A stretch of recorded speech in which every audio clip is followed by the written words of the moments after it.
Podcast Sports, the #1 independent sports voice of the Philippines.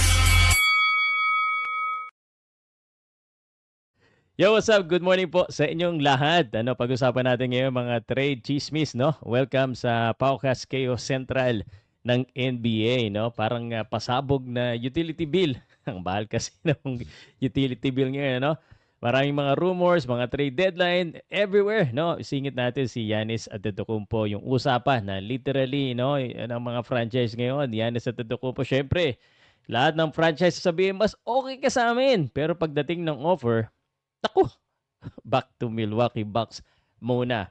So what's actually happening with Giannis? Sobrang wild and we're expecting it to be wilder as the trade deadline comes, no? Dahil kahit si Giannis Antetokounmpo daw ay parang I'm ready to leave pero he will consider his options, no? In fairness, after more than a decade sa Bucks, parang love and hate relationship talaga. Parang may checkpoints muna ng montage. Pero ito po yung mga serious suitors ni Milwaukee Bucks for Giannis Antetokounmpo. Number one, parang ito, nasabi ko na sa inyo, Warriors eh. Parang Warriors will give you everything, including the kitchen sink. How about Stephen Curry? For the Heat naman, sa Heat, isa rin yan, second option. Vibe check muna sa Miami style. Tingnan natin, ano. Knicks, yes, they actually are in the mix too, pero parang hindi yata masyado seryoso eh. And then the Timberwolves, ang offer nila, Anthony Edwards, co-star strategy. That's big, no? Pero itong twist, Milwaukee is counter-offering. Siyempre, na parang ibibigay namin siya kung ibibigay nyo lahat ng draft picks nyo at yung bagong SUV ko. Wag naman, wag naman, wag naman ganun. At meron pa tayong unexpected plot twist ito, no? Bulls is in the mix. The odds of trading for Giannis have skyrocketed. Parehong nag-aantay ng text reply yung ano eh. uh, yung Chicago Bulls. Parang meron din yata magandang may offer ng Chicago Bulls. Tanong gusto ba dyan ni Giannis? And then the Nets are, well, they're also in the rumor. I do not know how interested they are, pero I do not know as well how interested Giannis is. Para kasing umalis ka sa isang hindi mo gusto, pupunta ka sa isang bagay na hindi rin man din maganda. So if Giannis lands somewhere, surprise, surprise, it won't be Brooklyn Nets. So pasensya na mga Brooklyn, ano. I'll be surprised pag na-pull off ito ng Brooklyn Nets. But here's the dilemma, no? Parang ex na ayaw bitawan pero gustong lumabas. At naramdaman nyo na yun. Nangyari na yun sa relationship nyo.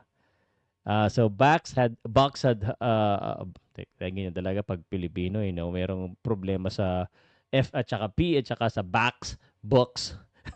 Bucks had hopes na makapunta sa playoffs. Imposible yan ngayon, no? But they really fell apart big time. So ngayon, mga teams throwing offer sheet, draft picks, yung young guys, pati mga shampoo bottles tinatapo na, no? Bucks be like, nice try, pero gusto namin yung talent, draft capital. And translation, kailangan kasi demigod ito eh, si Giannis Antetokounmpo kasi hindi na namin mapasaya.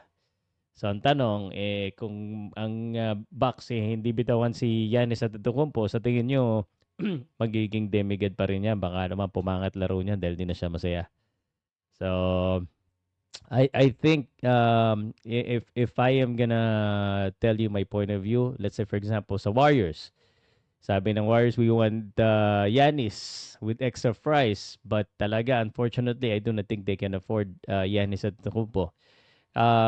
Their offer reportedly includes young pieces, yung mga future picks, pero sino ba naman kung Draymond Green ipapalit mo dyan? And sincere apology note lang ang pandagdag nila. Okay. So, para naman the Warriors is far from happening. It's just my number one wish. I mean, that would be crazy. For the Miami Heat naman, ito medyo okay. Heat could send Tyler Hero, Kelal Ware, pati si yung naimbestigahan. Sino kaya? Si Terry Rozier. Pati draft.